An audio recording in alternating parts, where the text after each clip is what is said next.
Hi there, this is Greg Hessel from ReGeneration Resources, and today I want to talk to you about something that may seem a little geeky to the average person, but I want to talk to you about when you're doing survey analysis, why the standard deviation matters. Most people, when they do survey analysis, and particularly do-it-yourselfers, they're looking at what's the average score for the questions or the variables, and they're looking at what's high and what's low.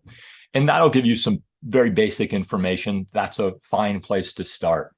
In addition to that, there's other pieces of analysis that we think are really important. I have a recent blog on reliability analysis.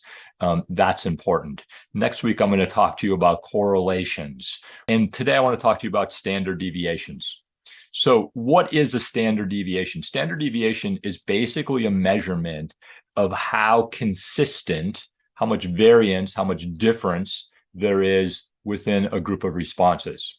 So for example, say I asked 100 of my consulting clients the question, rate me as a consultant on a scale of 1 to 5, 5 being best. And let's say all 100 of them say, Greg's average. He's a 3. He gets the job done. He does what he says he's going to do. Nothing special. I would have a mean score, an average score of 3, and I would have an awful lot of consistency. So there would be a low standard deviation because there's a lot of agreement about my score of being a 3.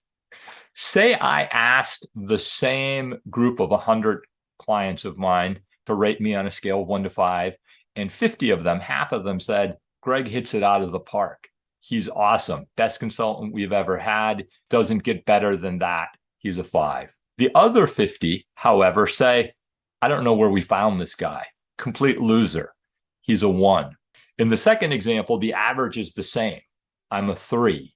But the reality is very, very different than the first example of the 3, where there's a lot of agreement. In the second example, there's a very high standard deviation. So why is that important? Here is some responses from a climate survey that I recently did, 10 variables, and they're on a scale of 1 to 6, 3.5 is the midpoint. And you can see all of these scores are significantly above the midpoint. The lowest one is 4.1 internal communication, and the highest is coworkers, which is about 5.3. So these are good scores. And if we stopped our analysis here, we'd say, you guys are all set. But if we add the standard deviation, you can see that for some of the variables, the standard deviation is quite low. And for others, it's much higher. And so if we look at the variable we call contingent rewards, coworkers, and work-life balance, those are pretty high scores and pretty low standard deviations, meaning there's a lot of agreement on those scores. Those are good. But if we look at morale, retention, and leadership, for those variables, the average score is pretty good, but the high standard deviation means there's less agreement about those scores.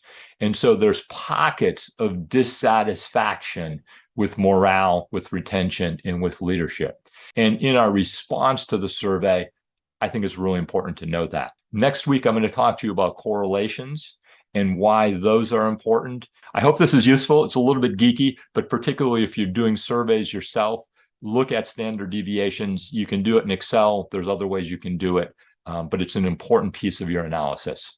See you next week.